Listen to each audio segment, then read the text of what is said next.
Dans ce tutoriel, nous allons apprendre avec Filmora 12 quel moniteur pourriez-vous choisir pour vos montages vidéo. Et pour cela, je vais vous donner les différentes spécificités de moniteurs ainsi que différents exemples de marques que vous pourrez trouver sur le marché afin de rendre vos vidéos plus professionnelles. Si vous voulez comprendre comment cela fonctionne et connaître ces astuces utiles pour se démarquer avec un moniteur adapté à vos besoins, restez avec nous et je vous expliquerai tout cela en détail.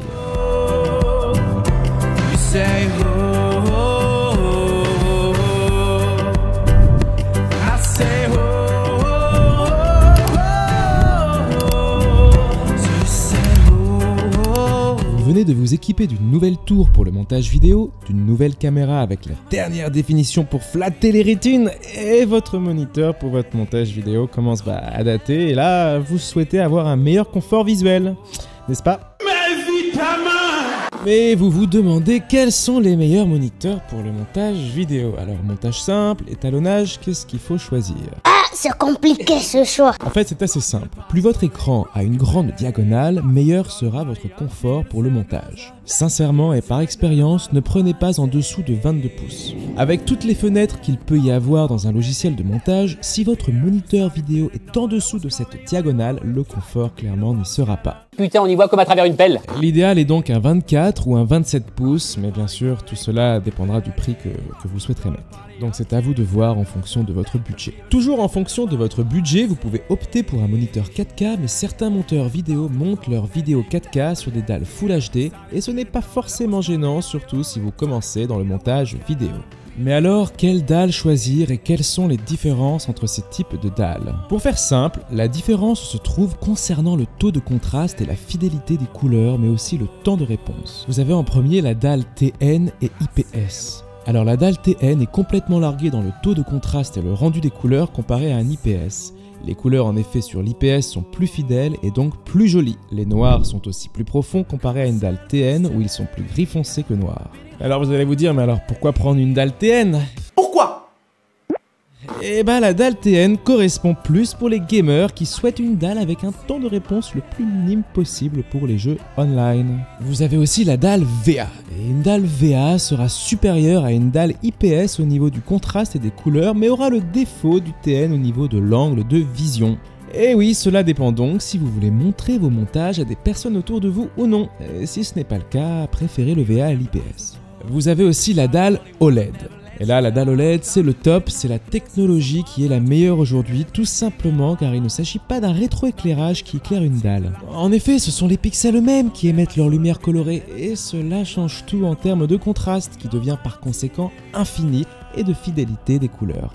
Malheureusement, celle-ci reste toutefois la plus chère. Je vous invite à aller voir en magasin la différence entre un écran Full HD OLED et un écran 4K LED. Vous risquez d'être surpris et surtout vous risquez de constater que ce n'est pas forcément la définition d'une télé, et bien qui rend l'image plus belle.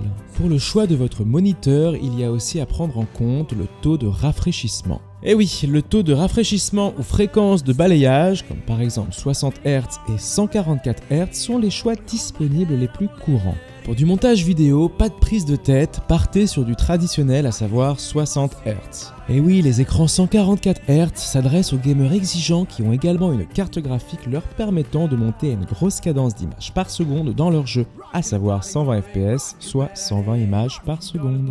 Les vidéos que vous montez en général sont souvent tournées en 25, voire 50 ou 60 fps, donc inutile de s'équiper d'un écran 144 Hz quand celui-ci n'affichera pas plus de 60 fps. Car même vos vidéos capturées en 120 fps seront exportées à 60 fps maximum pour obtenir un ralenti. Il y a aussi le taux de contraste, et comme mentionné dans le type de dalle, il est lié à la luminosité. Plus précisément, c'est le rapport de luminosité entre le point blanc extrême de la dalle et le point noir extrême. Pour du montage vidéo, il ne faudra pas prendre en dessous de 1000.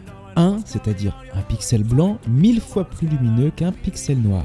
Plus il est élevé, mieux c'est. Qu'en est-il du double écran ?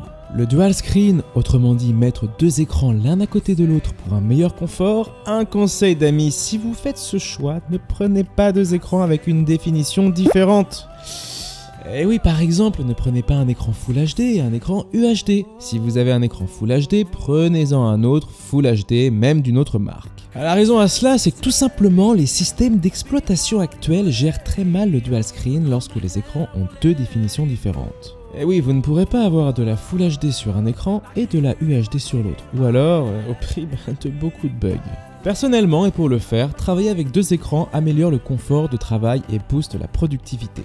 En effet, en offrant une surface de travail plus large, le second écran a 2 principaux avantages. Il garantit en premier lieu un meilleur confort visuel et ensuite le second écran offre la possibilité de travailler simultanément sur 2 scènes que vous voudriez couper, interposer ou simplement rallier. Et oui, il permet de mieux travailler les transitions ainsi que l'étalonnage entre les 2 séquences et donc l'organisation et la délimitation des tâches se trouvent ainsi améliorées. Le double écran est donc très utile pour les monteurs vidéo, surtout que désormais Filmora 12 permet de dissocier l'écran d'aperçu de l'interface et de le placer sur un second écran.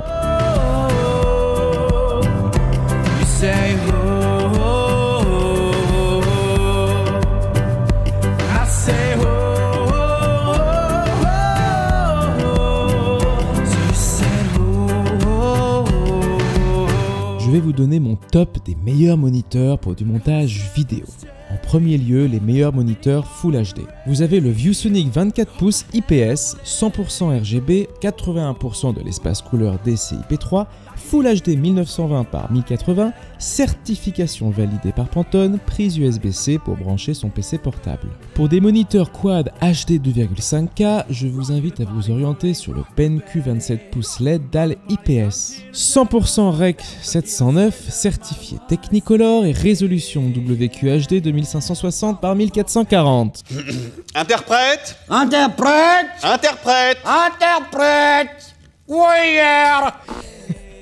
Vous inquiétez pas, si vous ne comprenez pas toute la spécificité en question, allez vous informer directement sur internet en allant voir toute la spécificité du modèle choisi. Vous pouvez aussi vous orienter pour un Samsung Viewfinity S60 ou un Dell Ultra Sharp 27 pouces LED PAL IPS. En effet, ce dernier a une résolution WQHD de 2560 par 1440, une dalle IPS, 95% de la norme DCI-P3, 100% RGB et Rec 709 et un contraste de 1 pixel blanc 1000 fois plus lumineux qu'un pixel noir. Ah ouais, quand même. Ah oui, quand même. Vous avez aussi l'Asus ProArt 27 pouces dalle IPS avec une résolution de 2560 par 1440, 100% des spectres RGB et Rec 709 et labellisé Calman Verified, le label de certification des couleurs. Vous avez aussi le AISO 27 pouces Quad HD dalle IPS, une marque experte et réputée dans le secteur de la colorimétrie avec une dalle IPS 2560 par 1440. Pour les budgets les plus élevés, vous avez les meilleurs moniteurs UHD 4K qui selon moi est le BenQ 27 UHD dalle IPS avec une résolution 3840 par 2160, 100% RGB et Rec 709 compatible avec MacBook Pro M1 et M2. Vous avez aussi l'Asus 32 UHD dalle IPS, résolution 3840 par 2160, 100% RGB et Rec 709 et aussi labellisé Calman Verified. Vous avez aussi le ViewSonic 27 UHD dalle IPS avec une résolution 3840 par 2160, Adobe RGB 80% DCI-P3, 2 fois HDMI 2.0 plus un DisplayPort 1.2 et un port USB-C, mais ce n'est pas magnifique tout ça. C'est carrément incroyable, mec. Pour les fans d'Apple, vous avez un MacBook ou un Mac mini? Alors vous avez le choix avec l'Apple Studio Display 27 pouces 5K.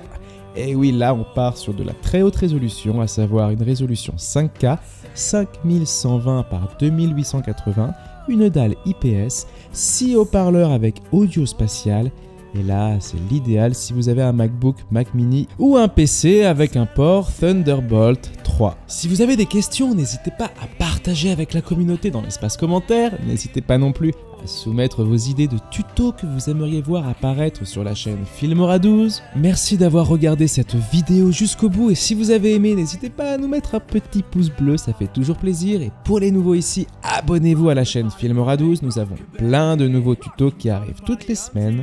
Nous, on se dit à la prochaine et surtout, restez créatifs. Jesus just to pretend that you okay. Just keep it straight with me no matter what you wanna say. 'Cause I wanna live alone even if I